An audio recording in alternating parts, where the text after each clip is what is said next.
Afternoon, the Biden administration had Donald Trump arrested. It was a pretty big news story. You may have seen it. Just before 9 p.m. that night, as part of its coverage, Fox News ran two live video feeds next to one another. On the right, Donald Trump addressed his supporters in New Jersey.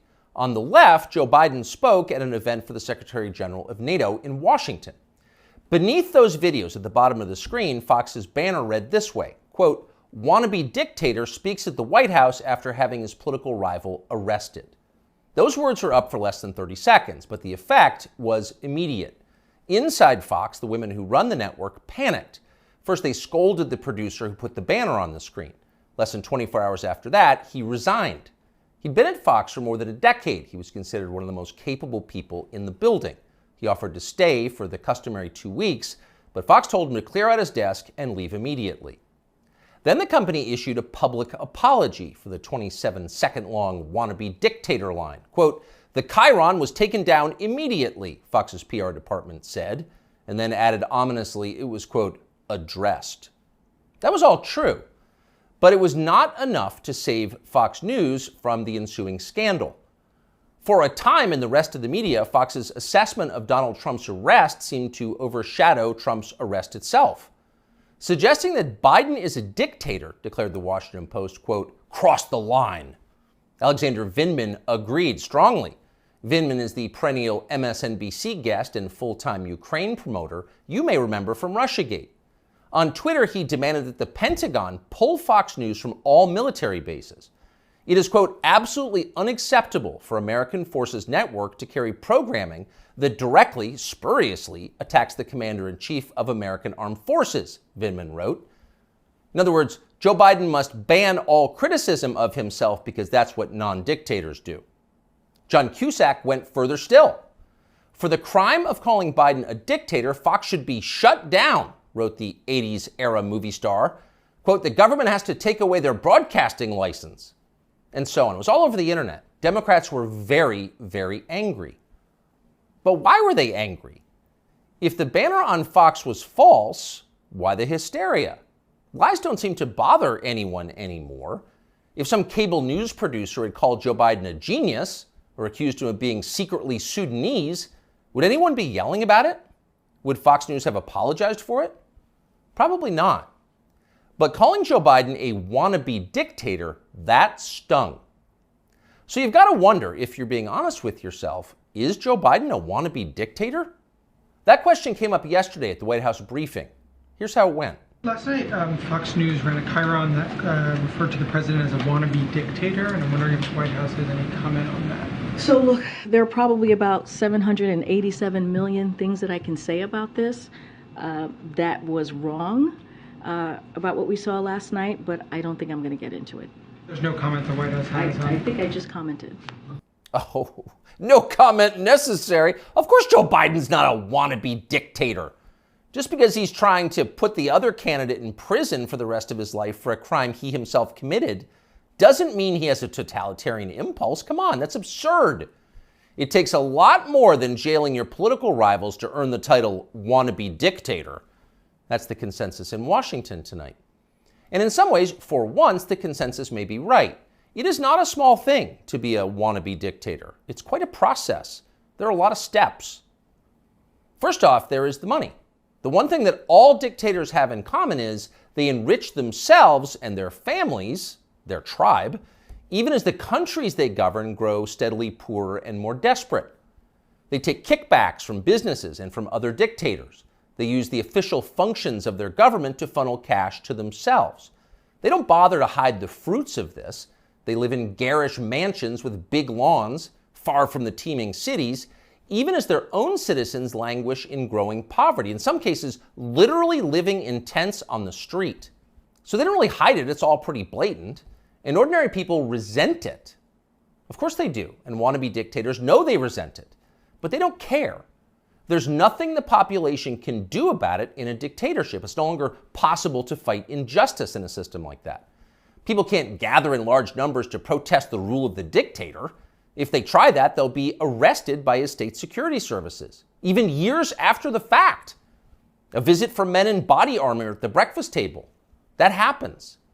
And if citizens persist in believing they can gather in groups to protest, they may be shot to death, a bullet to the throat. And then, just to make the humiliation complete, to make the lesson gin clear to everyone else watching, their relatives can be arrested for daring to complain that their children were killed for complaining. That actually happens in some places. Ask Ashley Babbitt's mother. Here she is in handcuffs. You're arresting Ashley Babbitt's mother. You murdered her inside the Capitol, now you're going to arrest her? Come out of there. 101, have a transport response. Sidewalk. So don't be like Ashley Babbitt's mother, much less like poor Ashley Babbitt. She's dead now. That's the message a wannabe dictator would send. And by the way, it's not just public protest that would be banned in a dictatorship. You wouldn't be allowed to complain from your own home. Unauthorized opinions expressed on the internet would be censored. Go too far, press too deep, tell too much truth, and they'll just erase your opinions. They have no choice, really. It's a matter, as they say, of trust and safety. You must trust the leader, or else you will jeopardize his safety.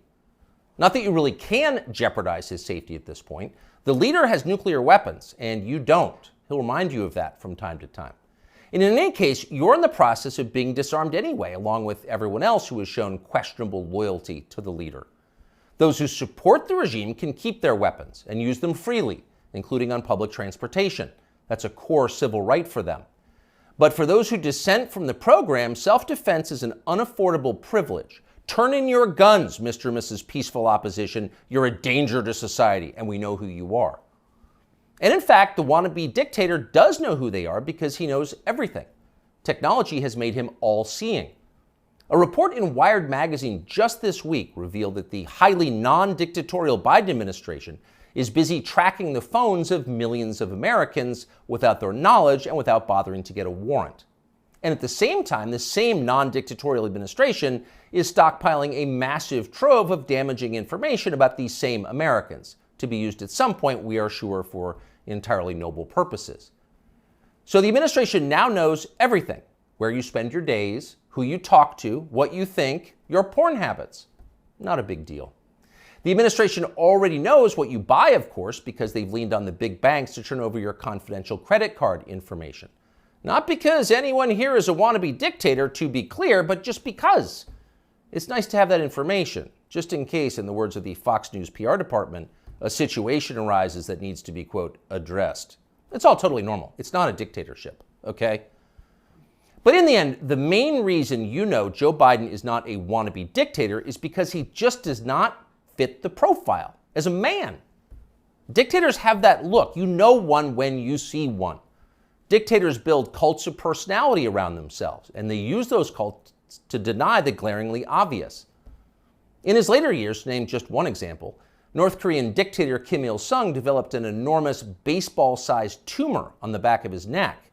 It was huge, it was grotesque, it was right there, you couldn't ignore it. You couldn't possibly not see it. But in North Korea, state media did ignore it. They pretended it didn't exist, and so, in some important sense, it didn't. If a tumor grows on a neck but no one acknowledges it, is it really there? Thankfully, nothing like that is happening in our country or ever will. If Joe Biden ever developed some profound physical or medical problem that was obvious to everybody, journalists would say something. This is not North Korea. We don't have state media here.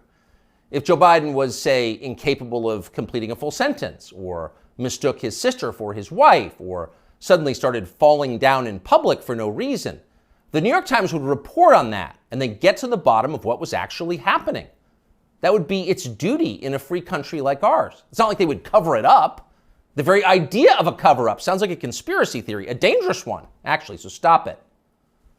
And by the way, if Joe Biden was a wannabe dictator, he'd have the family to match. All dictators do. Saddam Hussein had Uday and Qusay. They were princelings who lived above the law, indulging their most decadent fantasies with total confidence they would be never held to account by the police. As the sons of a dictator, they knew they could do exactly what they wanted, and so that's what they did. There's no one like that around Joe Biden. He doesn't have weird sex scandals at the heart of his family that no one in the media will ever talk about. He doesn't have a ne'er-do-well former nightclub-owning brother who's made a living for 30 years by being related to him. Not at all. That's dictator stuff. Joe Biden doesn't award ridiculous inflated titles to his relatives that the media are then required to take seriously. He doesn't call people doctor who didn't go to medical school and then force you to nod along like it's real when everyone knows it isn't. Nicolae Ceausescu did that with his wife Elena. Joe Biden would never do that. Nor does Joe Biden dress like a dictator. He doesn't do photo ops in mirrored sunglasses driving a sports car to convince you that he isn't frail and senile, but instead powerful, virile, and wise. That's just not his style. If Joe Biden was a dictator, he'd be wearing epaulets and carrying a tasseled riding crop, and he isn't yet, so calm down. If he was a dictator, Biden's speeches would look like Nuremberg rallies, a blood-red backdrop, armed soldiers by his side, screaming about crushing his eternal enemies. Honestly, Biden did come close to that one time last September at a speech in Philadelphia, but it wasn't in any sense dictatory. It was necessary. As MSNBC assured us at the time, quote, Biden aimed to showcase his faith in the military apparatus and its ability to back the democratic order. See, it was about democracy, not dictatorship. No cause for alarm. He is not a dictator. A dictator would stockpile ammunition for his own bureaucrats, including his tax collectors. He'd redefine the legal code to make disloyalty to the regime the most serious crime. He'd claim dominion over the most intimate parts of his citizens' lives.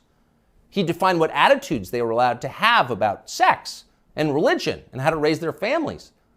He would even, in his final grandiose stage of dictatorship, claim ownership of their children. And Joe Biden wouldn't do that. And to prove he would never do that, Biden just this week released this video. These are our kids. These are our neighbors. Not somebody else's kids, they're all our kids. And our children are the kite strings that hold our national ambitions aloft. It matters a great deal how we treat everyone in this country.